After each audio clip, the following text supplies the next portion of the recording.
30 years ago, a young man wrote these words: "We are at the end of nature. By this I do not mean the end of the world. Though they may change dramatically, the rain will still fall and the sun shine. When I say nature, I mean a certain set of human ideas about the world and our place in it. But the death of these ideas begins with definite changes in the reality around us, changes that scientists can measure and enumerate. More and more frequently, these changes will clash with our perceptions, until finally, our mistaken sense of nature as eternal and separate to us will be washed away, and we will see all too clearly what we have done." Hello and welcome to this event with Bill McKibben. My name is Carolyn Kelly. I'm a chaplain here at the University of Glasgow. I want to issue a warm welcome to those who have come from near and far, students and staff, members of the wider community, journalists and researchers. Welcome to this place. A couple of housekeeping notices before we begin. First of all, thank you for keeping your face masks on if you're able to during the session. If you need to exit quickly, you've come in the right door, and there's also another exit on the other side. And if you need a bathroom, then you go through to my right or left, through the doors and to the left. Okay? We'll also be recording this session for the Theology and Religious Studies vodcast Hope Against Hope, Spirituality and Climate Change vodcast series for COP26. So thank you for your support, TRS, and the Dear Green Bothy project at the University of Glasgow. I'd also like to acknowledge the support and partnership of Interfaith Scotland in this event, and in particular Director Dr. Maureen Syme, who will be responding to and thanking Bill at the end. Thank you also to Third Act and for the people Bill works with who have kindly been liaising with us and supporting us in arranging this, and the University of Glasgow events. One further introduction before I hand over to our principal, Sir Anton Muscatelli. Our other participant in this conversation is New Zealand business journalist Rod Oram, who's also an admirer of Bill's work with 350 over the years. Rod is involved in the New Zealand Centre for Global Studies, amongst other things, and he describes himself as absolutely centrally preoccupied with how 10 billion people will be able to live well and sustainably on this planet by 2050. Rod is a business, journalist and citizen, and I met him in association with the divestment campaigns in Aotearoa, New Zealand. Thank you, Rod, for agreeing to join us with this conversation. Now I'd like to welcome and invite our University of Glasgow Principal and Vice-Chancellor, Professor Sir Anton Muscatelli, who's going to introduce Bill McKibben. Thank you, Anton.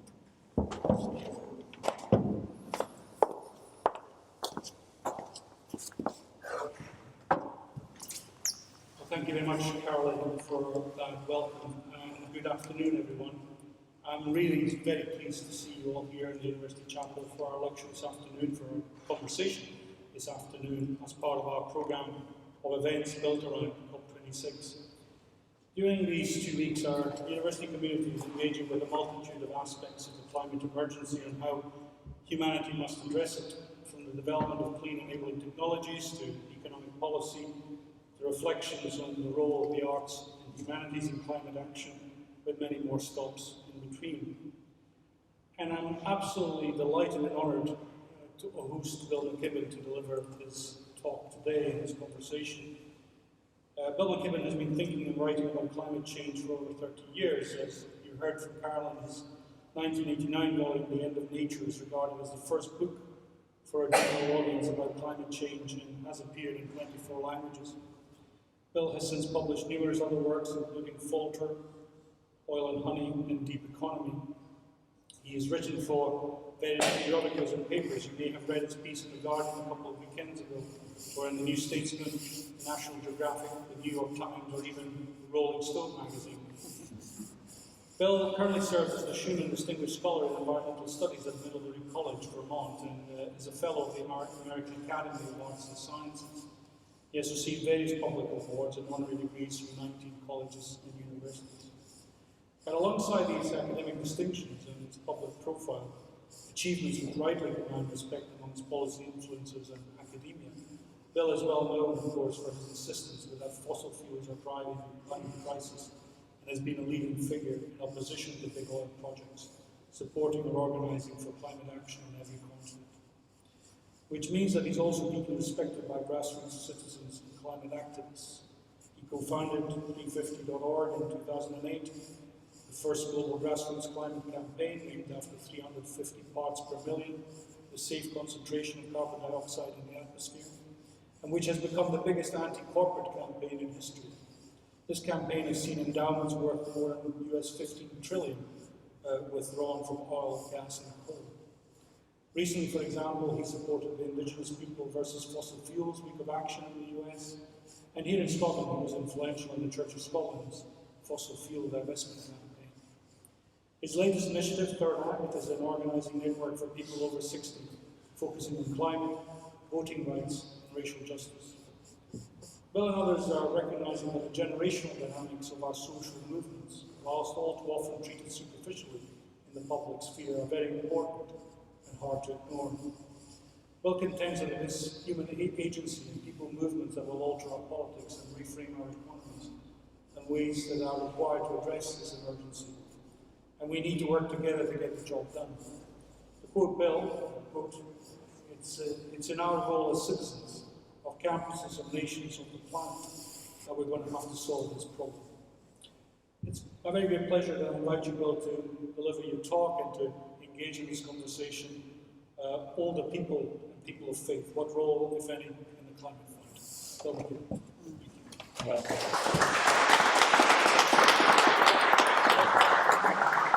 Well, thank you so much for that introduction, and Carolyn, thank you so much for having me here. It's such a pleasure to be out of the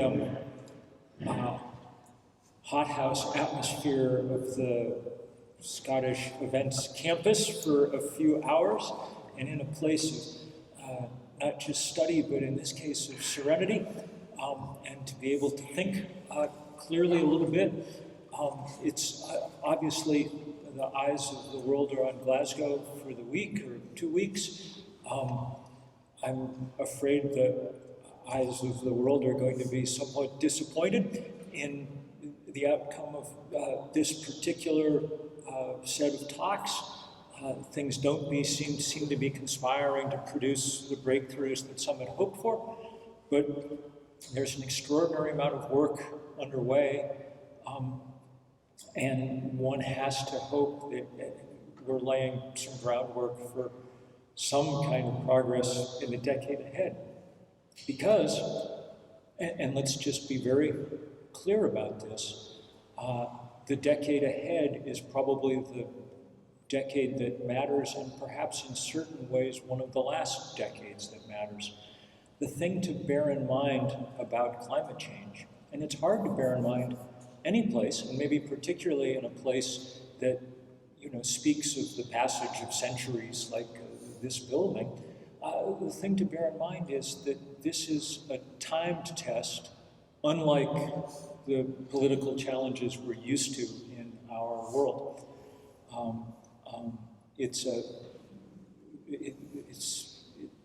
Many of the questions that we take on perennially and make some progress and hope that next generations can build on that progress and so on. But in this case, well, how to say it? Dr. Martin Luther King, my particular hero, used to end speeches by saying, the arc of the moral universe is long, but it bends toward justice. This may take a while, but we're going to win. The arc of the physical universe is short, and it bends toward heat. And if we don't win soon, then we don't win. Winning slowly is just a different method of losing, because you go past certain physical tipping points, past which there's no one has a plan for refreezing the Arctic once it's melted. And those are hard things for us to internalize. We're not used to thinking of of facing timed tests quite like that. We're also not used to thinking of challenges. Our normal way of thinking about the world is that it's a set of negotiations, fights, compromises between different groups of human beings. In this case, industry and environmentalists, or EU and China, or Republicans and Democrats, or whatever it is. All those things are obviously going on, but the underlying battle here is between human beings and physics.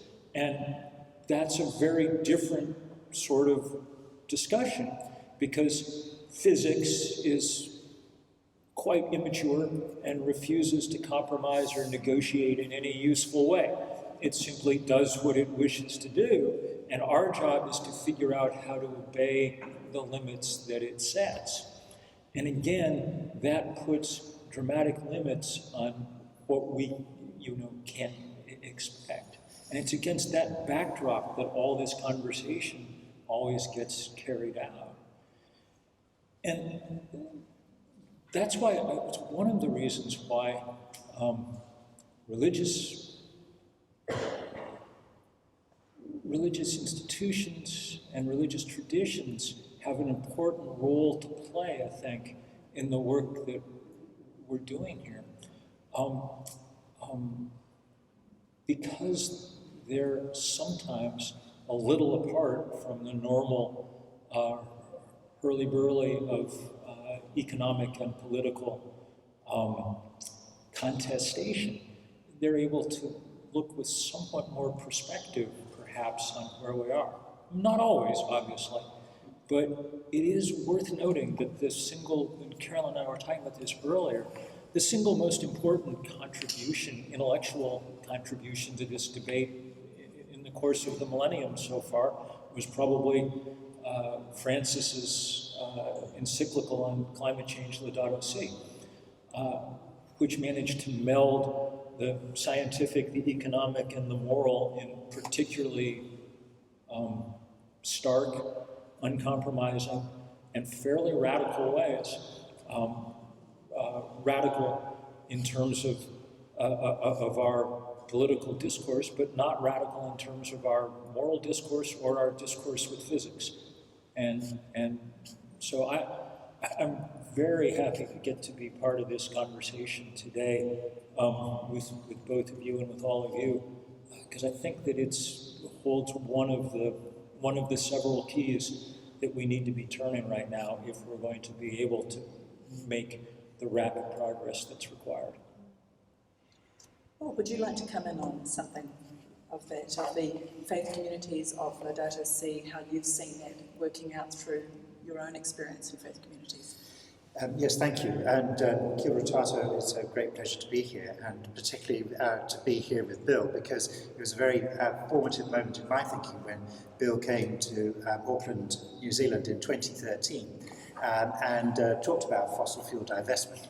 And the meeting was in a basement lecture room in the OGG building, and every time I go past it, I still tip my hat to you. Because we were working on fossil fuel divestment for the Church of Aotearoa, New Zealand and the Pacific, that province of the Anglican Church at that time. But what the messages you brought sort of really empowered that. And for me, the biggest disappointment, we did get the declaration ultimately through General Synod, and we had some partial success in divestment.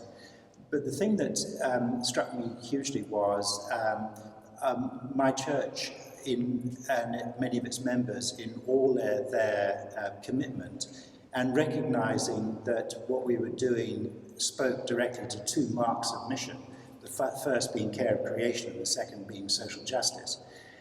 That it was very hard for them to move beyond the financial. So the trusts and the trust boards refused to take orders from General Synod because they said that their responsibility was to the beneficiaries of the trust, and therefore they had to develop them, they had to produce the maximum return for them.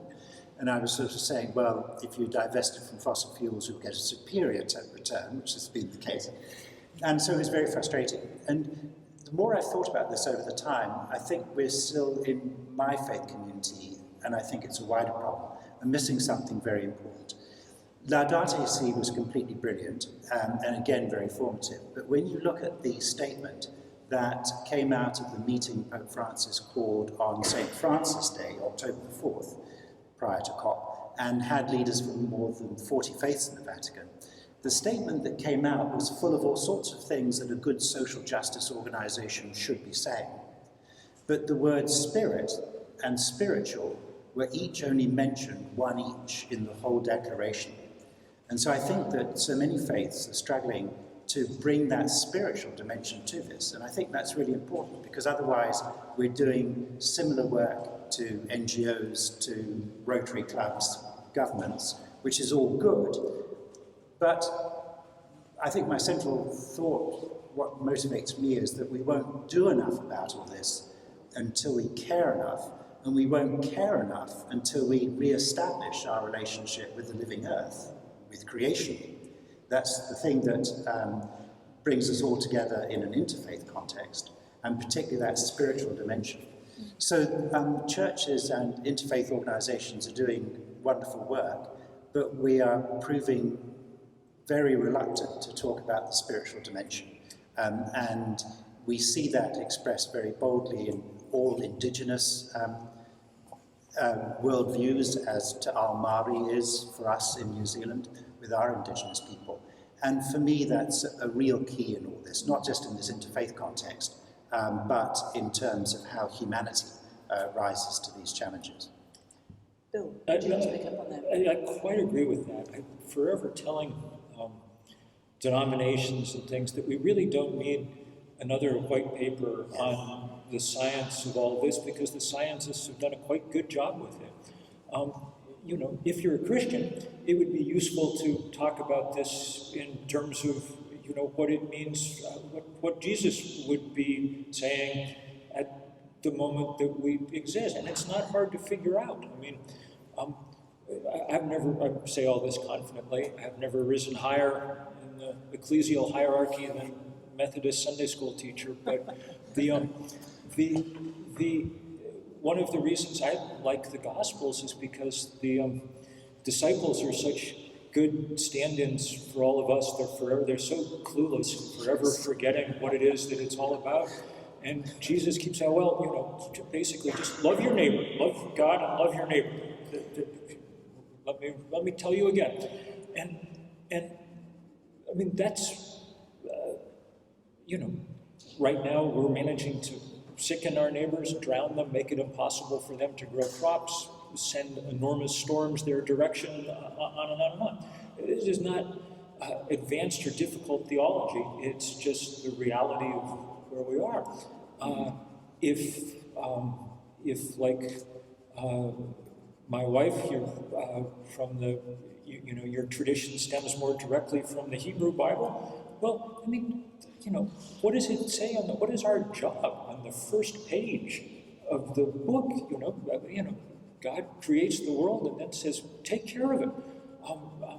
And what have we done? I mean, we're going, I mean, since 1970, there are half as many animals, wild animals, on the face of the earth as there were in 1970. All those things that God happily created, we've managed to decreate in the course of 50 years. We're running Genesis in reverse.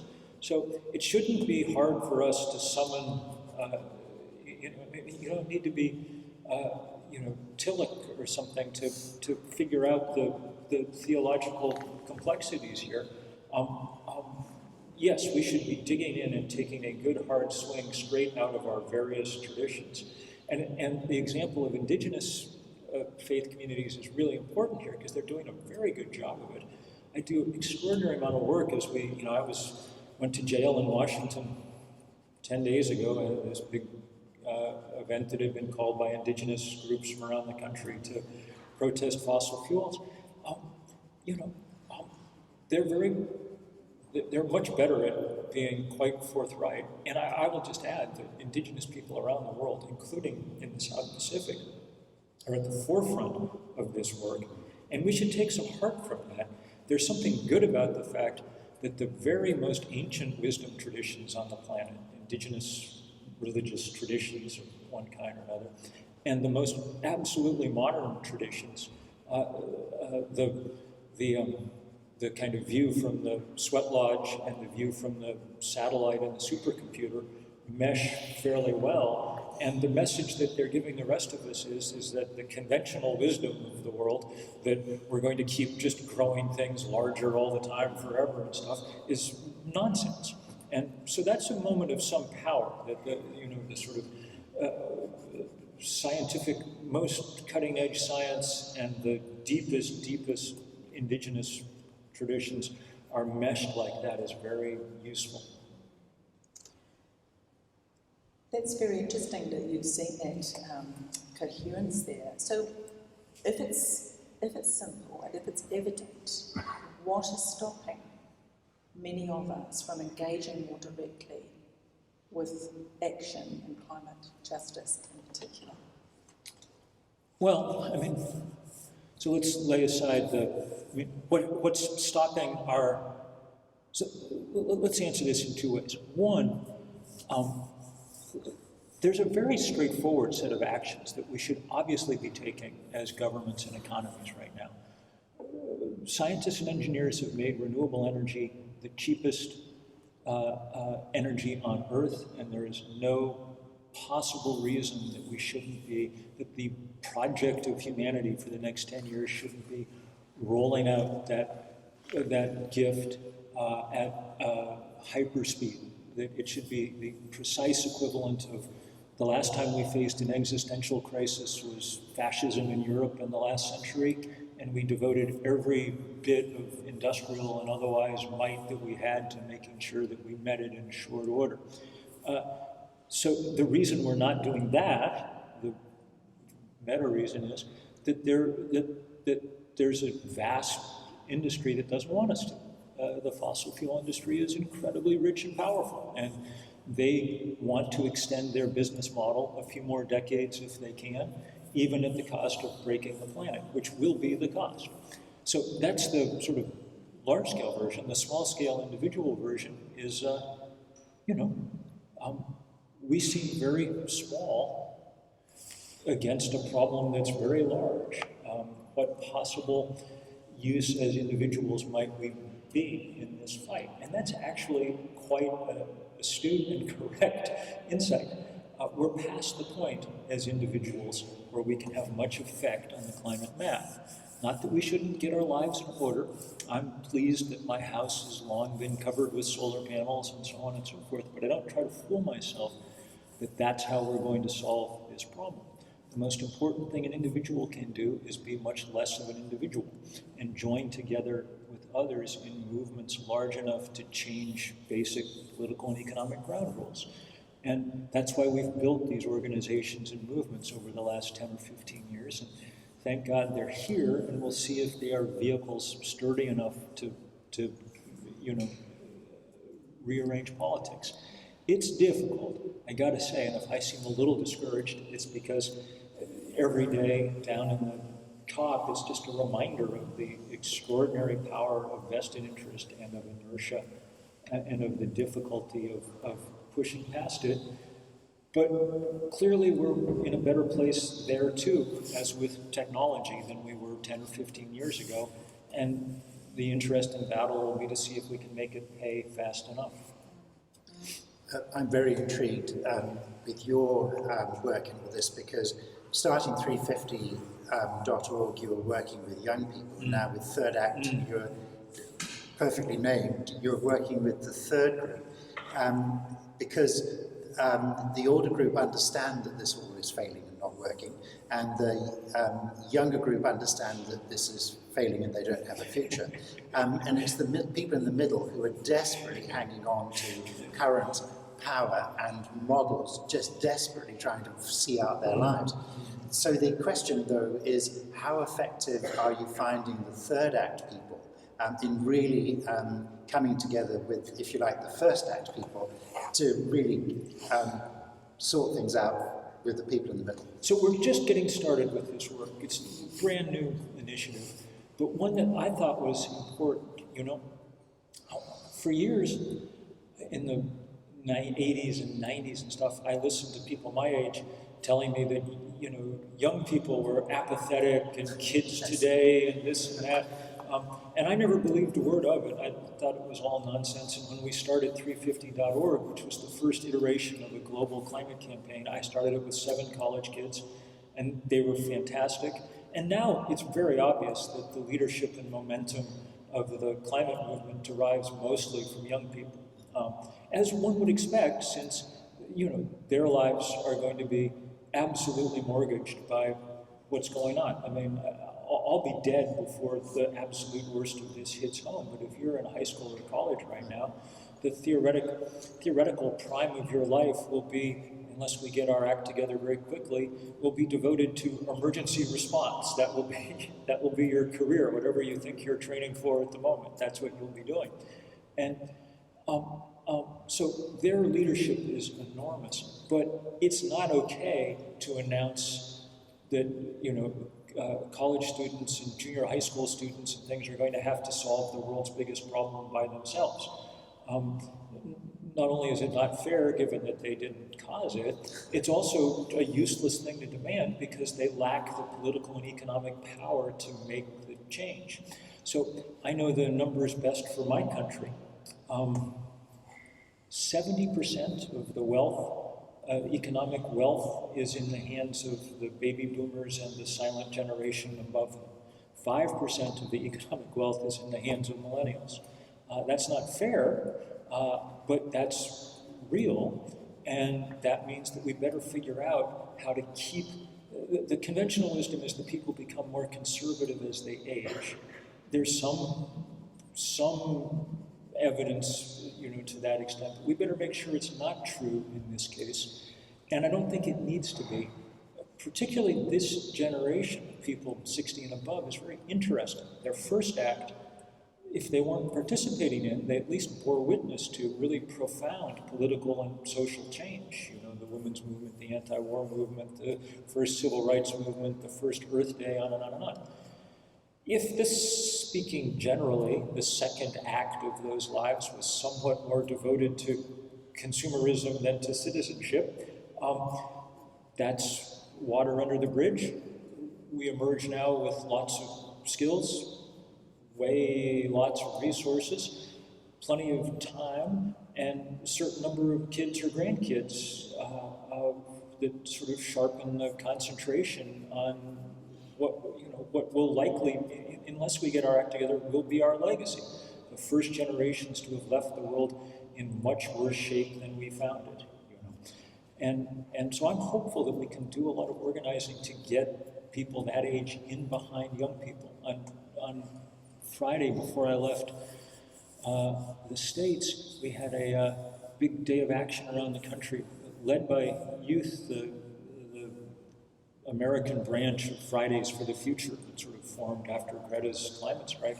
And they were outside Chase Bank offices. JP Morgan Chase, the biggest bank in the world, is also the biggest fossil fuel lender. So they were saying, stop doing this. And we were there in numbers in a bunch of places to back them up. If a bank manager looks out the window and sees a bunch of 19-year-olds there, that frightens him in one way, because those are his future customers, and he knows that whatever the first credit card you take out is likely to be the one you keep for 30 years, and so on and so forth. But if he looks out and sees a bunch of 69-year-olds, that frightens him in a different way, because he's well aware whose money resides in his vaults. So one hopes that this will be a useful 1-2 punch, if I can use that martial image in this peaceful place. We shall see. I am a romantic, I guess, and an idealist. But I still very strongly believe that young people younger than us, are fighting for their future. They're far more creative and committed and energetic than almost all the older people trying to defend their past. So I'm convinced that those young, creative, committed people will eventually win. That the only thing that worries me is the time frame. Eventually is the scariest word It is. in English language. Yes. Yeah. this context. So then the question comes, how can we fast forward that? Because we have to take 2030 terribly seriously, and the 50% reduction in emissions by then.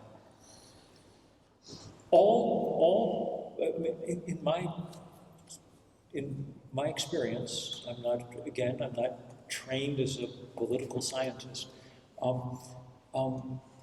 All calculations of this kind rest on the balance of power. So the job of movements is to get big enough and strong enough that they're more powerful than the power of vested interest, in this case, mostly the fossil fuel industry. And when we are, then we win. And when we're not, then we lose. And there's, there's only a limited number of paths at this point. Because we've waited this long, there's no longer many nuanced or subtle ways to approach this problem. There's only big ways. There's really only two levers large enough to pull that have some hope of changing the outcome. One of them is market politics. We've worked very hard down this road. It's largely what this process that's playing out here is about, convincing governments and things to make change. We've made some progress. Governments are now, somewhat worried about going back home and not having produced some change. So, even figures like your Mr. Johnson, who one senses this is not the thing closest to his heart, nonetheless feels that he needs to produce some kind of, outcome. But I think that maybe the story that will come out of this COP is that we've got that lever pulled about as far down as we're going to get it, and we're no longer getting a huge amount of reaction from it. That we may have shot our bolt in certain ways in the political process, and the fact that since Paris, the spread of illiberal government around the world has made things more difficult. The other lever, obviously, is market money. They're not unrelated. Money plays a large role in our political life, on and on and on. But it is separate in other ways, too. And so I've spent a lot of time in recent years on this, too. This divestment campaign, which has become the largest anti-corporate campaign in history, I think. We're now at about $40 trillion in endowments and portfolios that have divested, is a kind of first salvo here. And now we're working hard on the banks, the asset managers, the other holders of huge amounts of capital. You often hear people engaged in theoretical discussions that I never completely understand about, capitalism, and how are we going to solve this with capital? I don't know. I have no strong ideological sense of, but I do know that capital is really important. And if you can when you start talking about numbers with a T in front of them, when you're getting into the trillions, you're reaching the point where you're beginning to be able to influence. And that's what we need to do. So, Chase Bank has lent the fossil fuel industry $1/3 of $1 trillion since Paris. They didn't need Donald Trump sabotaging the thing. They were happy to do it themselves. So we better figure out how to slow down them and Barclays, Citibank, and the whole rest of them, because, that money is the oxygen on which the fires of global warming burn at this point. With 350, you kicked a stone, which got the fossil fuel divestment movement going, which created a landslide. But that landslide's actually now, I'm rather mixing my geological metaphors, well so far, yes. A complete earthquake, a tectonic shift, because the shift of capital is far greater than just divestment out of fossil fuels. And so in the last year, the flow of invested funds into, and I treat this very cautiously, more sustainable forms of investing, that volume increased by 50%. And Mark Carney is rushing around COP, and the release that he put out last night that he's rounded up 134 trillion US dollars of financing from the private sector. I hope he's right. And all that helps. But I'd only make one other comment though. So as a business journalist, I do see some really good stuff happening, particularly on the financial side. But just one last thought about capitalism. I'm sorry, I have no idea who said this because I think it's quite profound. There's nothing wrong with capitalism. It's just that we haven't tried it properly yet. So we've only done financial capitalism. But if we have a capitalism that brings in predominantly natural capital, i.e. the ecosystem, and human capital, the individual and social capital, which is then aided by financial capital, we might actually get a form of capitalism that actually works. I think it's possible. That's what we call socialism, but I don't know. Yes, I mean, look, one of the things that's become abundantly clear in the climate crisis that if we make it through the climate crisis we might want to work on solving is that our ways of measuring things are incredibly crude. This was one of the points I was trying to make in that book, Deep Economy, that Anton was referring to briefly. You know, the disconnect at this point between economic expansion and human satisfaction is the great sort of scandal, intellectual scandal of the economics profession. You know, it's like we've been busily pursuing a thing that does not seem to be yielding the thing that we thought it was supposed to in the ways that we imagined. And so yes, way more interesting ways of thinking about the world are required. And one hopes that we will reach a point where we're able to sit back and think about some of these things a little bit. I have a feeling that for the next 7 or 8 years, we're in kind of emergency house on fire mode, where we're going to be working largely with the tools that we have, crude as they are, doing our best to kind of reach a point where we'll have some chance to sit back and reflect. But what about, I'm sorry, I'm sorry, anyway, I must start as the journalist. But there's a third lever, which is non-violent civil disobedience. Well, yes. So where are we at with that? Speaking from your recent experience in a jail, police custody in the US. I've spent way too much time way more time than I would have expected in jails and things. In the last book I said in the final part that it strikes me that nonviolent civil disobedience may have been the most interesting technological development of the 20th century, it or the solar panel. If we make it through, I think we'll look back and think that's way more interesting than atomic power or whatever else. Came from the margins, the suffragists, Gandhi, Dr. King, a million other people whose names we don't know. It doesn't make extraordinary amount of sense when you first think about it, although those of us who grew up reading the Gospels have had some sense over the centuries that turning the other cheek, that the story of the cross carried a kind of power that wasn't measured in normal terms.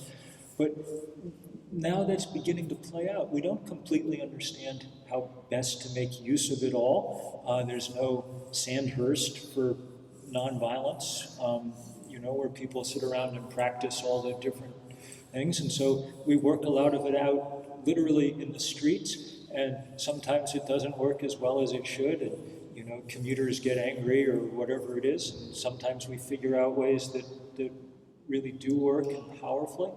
We have, but I do think that is a part of what's going to happen over the next little while. And this, perhaps above all, is the place where religious and Christian communities could be of extraordinary service. I mean,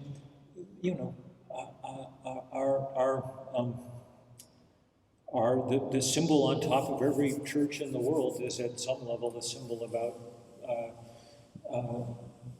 nonviolent civil disobedience, and about the strange power not of hitting back, but of turning the other cheek. And so there's huge room there for lots and lots of help. That was a good question, good introduction, thank you. Let's pick up on that, because we're looking at these groups, or these categories of people, older people and people of faith. A lot of them would be uncomfortable. Which by the way, are increasingly the same group of That's people. right, One that's must, right, one yes. must Well, that's say. another conversation, Yes. isn't it? But Yes. what some of those, or many of us, are uncomfortable with what you've talked about. So, yes, we remember great moments of civil disobedience. We might have heroes that we remember in our religious communities who are icons of that. But what's going to really happen, and what's going to really be needed in the coming years with those groups of people particularly? Well, who knows? I mean, like any, it's almost inescapable to use the metaphors of fights and wars and things here, even if they're in some other sense the opposite of the spirit in which we engage. But you know, like any campaign, social movements are react to the terrain in which they find themselves, react to how their adversaries move, so on and so forth. And it's not as if, you know, getting arrested should be the main one. I mean, let's be clear, first of all, it's absurd that anybody has to go to jail in order to convince the world's governments to follow the clear and robust warning of scientists about what to do. I mean, at some level, it's utterly absurd. Every time I find myself in jail, I say, this is ridiculous. Why, you know, what's going on? But clearly we're not as rational a world as we would like to think we are, and so, you know, we need to do what we can do.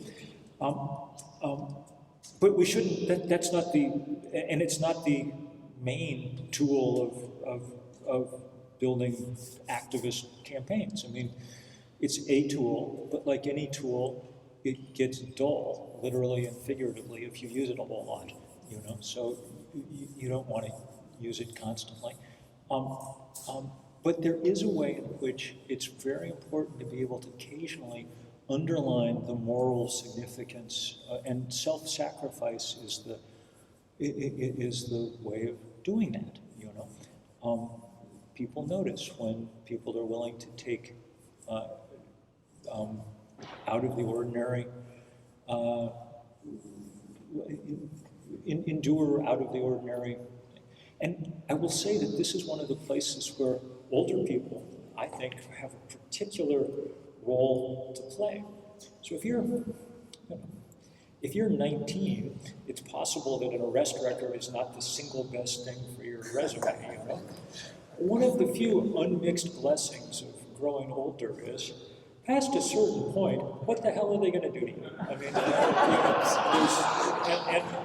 and since we're in a university setting, I will just add, if you happen to have tenure, this goes triple for you, you know. You're the most bulletproof members of human civilization. You might as well make full use of it.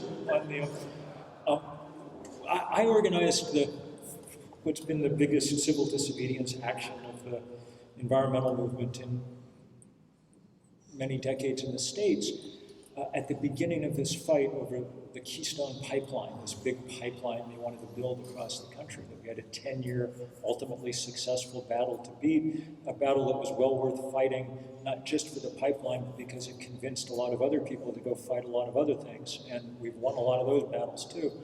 But when I wrote the letter asking people to come to Washington in 2011 to get arrested, I said, I don't think young people should have to be the cannon fodder here.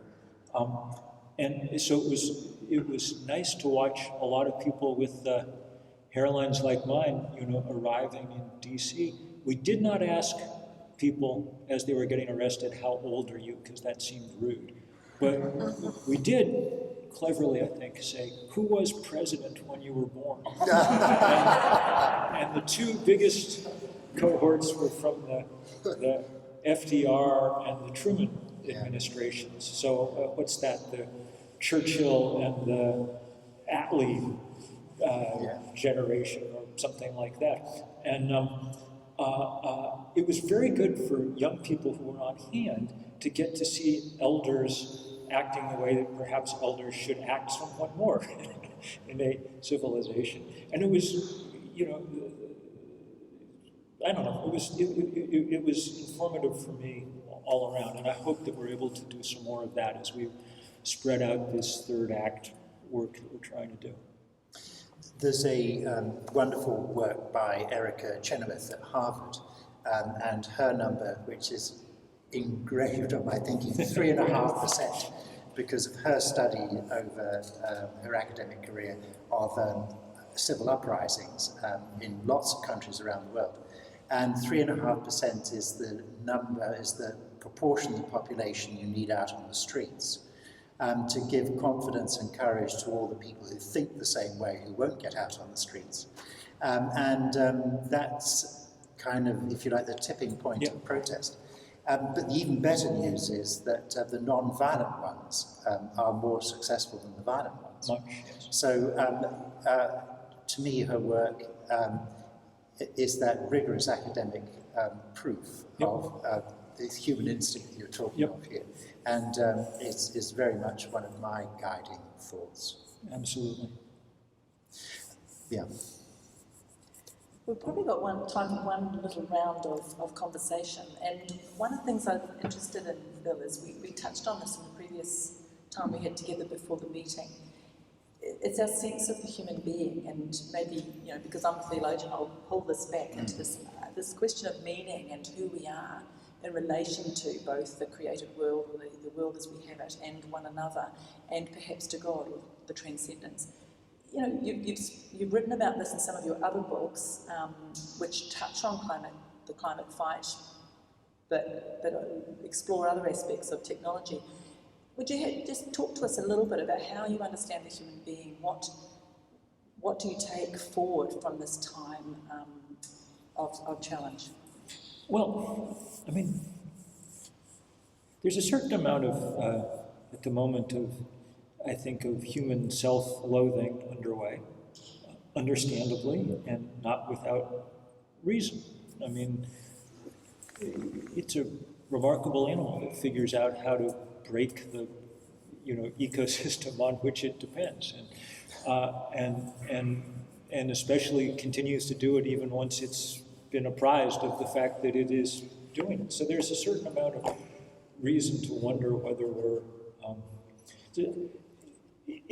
climate change always seems to me like a test of whether the big brain was a good adaptation or not, and it's not at all clear that we're, you know, passing this test.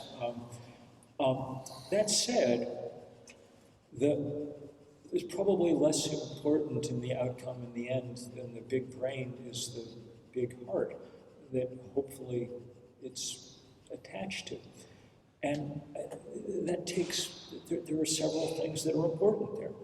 One is the human capacity for solidarity, which I think is the reason that we're in such trouble at the moment. The climate crisis just happened historically to coincide with this bad moment in Western political thinking where we decided to exalt the individual above all. So the revolution that the most important political figures in the West in my lifetime were Thatcher and Reagan. And we still live in their shadow. And the thing on which they agreed was that, well, as Margaret Thatcher said, there is no such thing as society. There are only individual men and women. Or as Ronald Reagan put it, government is not the solution, government is the problem. His laugh line in every speech for decades was, the 9 scariest words in the English language are, I'm from the government and I'm here to help. You know, ha, ha, ha. It turns out that the scariest words in the language are things like, we've run out of ventilators, or the hillside behind your house just caught on fire. You know? Neither of which yield to you know, market forces in quite the ways that they imagine, and both of which depend on us acting in solidarity. So one hopes that that will be the outcome of the various crises that we're living through. But even with a kind of renewed ethic of solidarity, we still need the unique human capacity for self-restraint. We were talking about this earlier a little bit, you know, if you ask what is distinctive about human beings, I think the best answer one can come up with, people have come up with lots of answers over the years, all of which turn out on close examination not to be quite true. It turns out that other species have language and figure out how to use tools and so on and so forth. Humans may be the one animal that is capable of deciding not to do something that they're capable of doing, to restrain themselves, to hold themselves back. I've lived much of my life in the woods around beavers, and beavers are not constitutionally capable of deciding not to build a dam.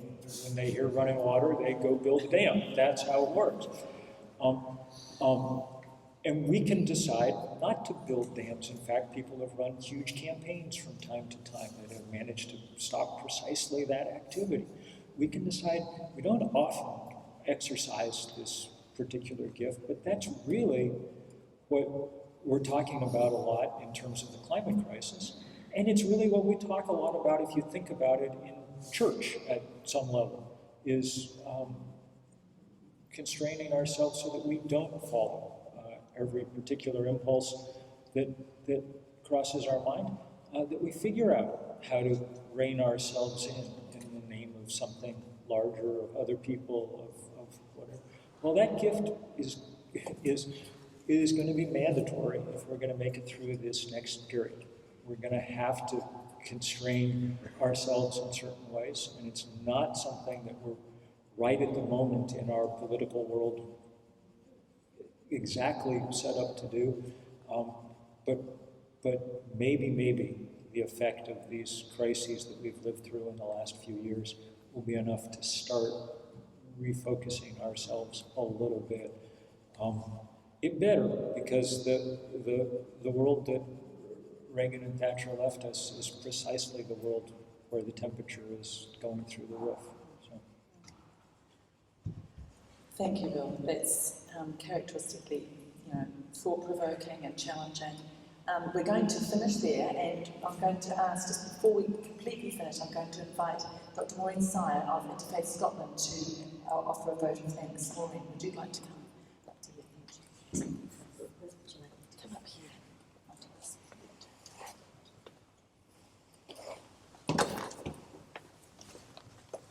Gosh, how do you really thank someone like Bill for the wisdom and what he has shared with us today?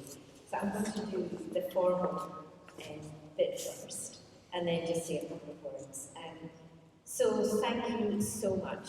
Thank you so much for being with us here in Scotland. Thank you so much for all that you do, Bill, for climate justice, and for the world. I want to thank Rod Oram. It was providential that we met, and I think your questions have been really thought-provoking and encouraged some great responses from Bill. I also want to say thank you to Carolyn Kelly and all that she does as the chaplain of Glasgow University, to Glasgow University, but also to Principal Anton Mascatelli for having the wisdom and the vision to have an event like this during COP26, and for all that you're doing here at the university to educate the next generation on the critical issues, the things that are going to really matter to us. The media officer at Interfaith Scotland, and we're a small organisation, and we just have Jill 2 days a week. She said, "You've got to get some really good quotes," and I was scribbling down all the things that Bill was saying that were so incredible. So I want to thank you for some real stompers, as we'd say in Scotland. You said, "Money is the oxygen on which the climate fires burn." I mean, honestly, it's not really something. I actually think we read is the oxygen on which the climate fires burn. but it was great. And then the arc of the physical universe bends towards heat. And no one has a plan for refreezing the Arctic when it melts. And for individuals to be less individual and to join with others, that is just music to the ears of someone who works in interfaith relations. And you said something that all of us know deep in our hearts and souls, that Indigenous wisdom, spiritual wisdom, and deep scientific thinking have to mesh together to really begin to make a difference to this crisis, deep spiritual crisis that we're facing. The climate's just doing what the climate does. It's us that is in crisis. So thank you so much, and thank you incredibly for this very, very moving, thought-provoking and engaging event.